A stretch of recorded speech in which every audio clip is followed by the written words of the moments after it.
Thank you, Ceann Corda. Minister, as you know, over the last 2 years we've lost approximately 12,000 rental properties, according to the Residential Tenancies Board, as a result of accidental buy-to-let landlords exiting the market. We've also seen in the last number of years a significant increase in the level of institutional investment, both building and buying up blocks of apartments. My question is specifically about, is the Department undertaking an analysis of these two trends within the private rental sector, and in particular their impact both on price in terms of affordability for new entrants, but also on security of tenure? Okay. That's to introduce, yes. Well, and thank you, Deputy, for the question. And I propose to take PQs 73, 101 and 111 together. There are approximately 340,000 tenancies registered with the Residential Tenancies Board, the RTB, of which approximately 310,000 are private rented tenancies. The majority of landlords, just over 70%, own just one property, with a further 16% owning just 2 properties. Almost 86% of the registered rental housing stock is owned by landlords with less than 10 properties, reflecting the fact that the overall proportion of the rental stock held by institutional investors is relatively low. Historically, the private rented sector in Ireland has been largely made up of small-scale landlords who will continue to provide the bulk of private rented accommodation. However, a more diverse sector, which includes institutional investors specialised in providing and managing rented residential property on a larger scale, provides additional stability and less exposure to property market risk and volatility. Institutional investors can also help provide the range of tenancy options that households need across their life cycles. The fact that institutional investors are entering the rental market with a clear long-term focus on their investment provides security for tenants who can be confident that their landlord is committed for the long run. It's important to recognise the positive effects that institutional investment can have in terms of the supply of housing, not least given the scale of housing development envisaged under the National Planning Framework over the period to 2040, particularly apartment developments in the main urban centres. It's worth noting that a recent report on institutional investment from the Department of Finance clearly points to the benefits of professionalising the sector, realising economies of scale and a resultant improvement in regulatory and taxation compliance standards. The report also notes that it would not be correct to assume that the properties being bought by institutional investors would otherwise have been bought by first-time buyers, with the suggestion being made that much of the stock would likely have been purchased by buy-to-let investors with access to equity, either through the household or business wealth.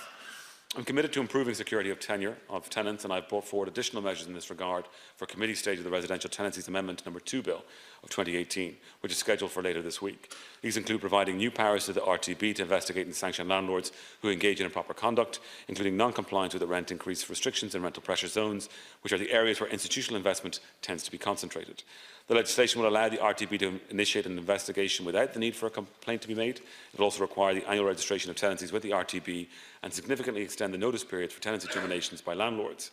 The annual registration of tenancies will provide improved data on the profile of landlords in the market, including institutional landlords, and will be of benefit to my department in keeping the market under review, ensuring that we facilitate the positive impacts of institutional investment while addressing any broader issues that may arise. Thank you. Thank you, Minister. Minister, one of the things that concerns me in your reply is that there is a particular part of what's going on in the rental sector, not just here but globally, which your answer doesn't address, which is certain types of institutional investors with certain types of business models have a very clear role in driving up the price both of land and of rent or purchase properties, but also can add to increasing levels of insecurity. I'm not against institutional investors if they have a long-term, reasonable yield return to provide security of tenure and reasonable rent for the landlords as exists in other European member states.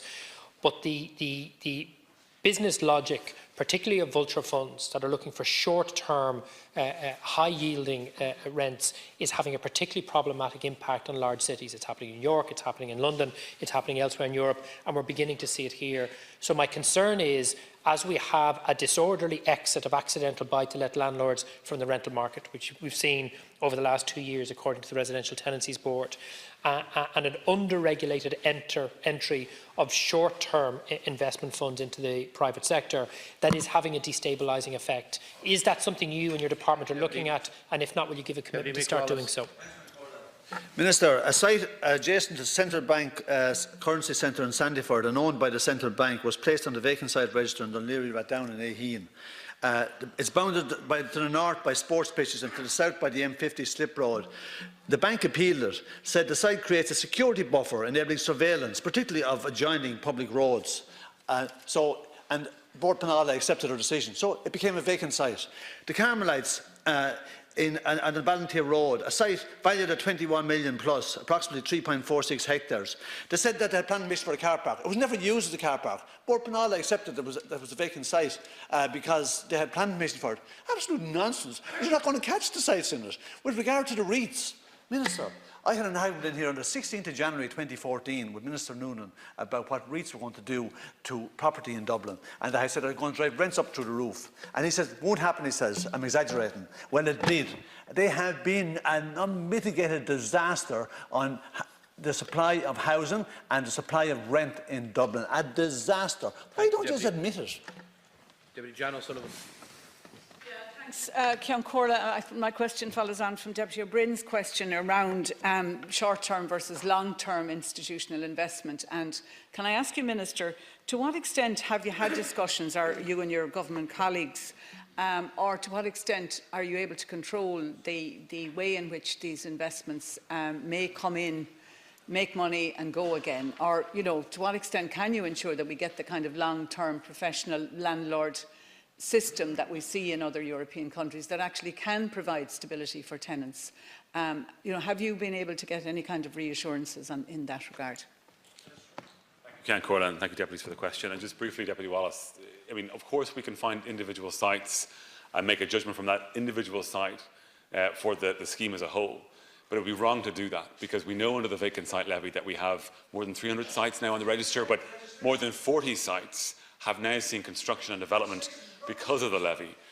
Coming to the question that we're dealing with here, I mean, overall the impact to date has been very minimal. If we look at 2017, I think less than 1% of transactions were from large foreign institutional investors, and I think it's either 2017 or 2018 data, it's about 4.5% of tenancies are actually under the control of or the administration of these foreign institutional investors. But of course it is growing.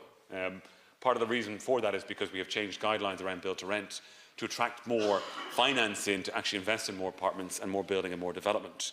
I think it's good that we're doing that, because I think we'd all agree that we want to move away from the instability that we currently have because of our over-reliance on small individual landlords to a more stable, mature and European-style rental sector. That means larger landlords making a longer-term play, but we want them to be making that play based on what we might refer to as a steady eddy, a reasonable rate of return that doesn't allow for gouging. But that's why there is some comfort in knowing that I think, if not all, the vast majority of institutional investors have actually invested in rent pressure zone areas where we do have strict regulations, and they're going to get only stricter when we agree the legislation coming through the House. Deputy O'Brien. We replace one level of instability with another level of instability. And again, I draw the Minister's attention to what's happening in a number of large European cities, where the large institutional investors are not long-term professional landlords in the way the Minister has described, but short-term funds looking for short-term gain.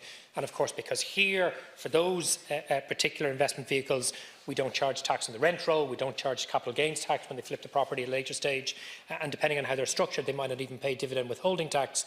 We are inviting in the very short-term types of investment in our residential property market that will lead to ever greater levels of instability.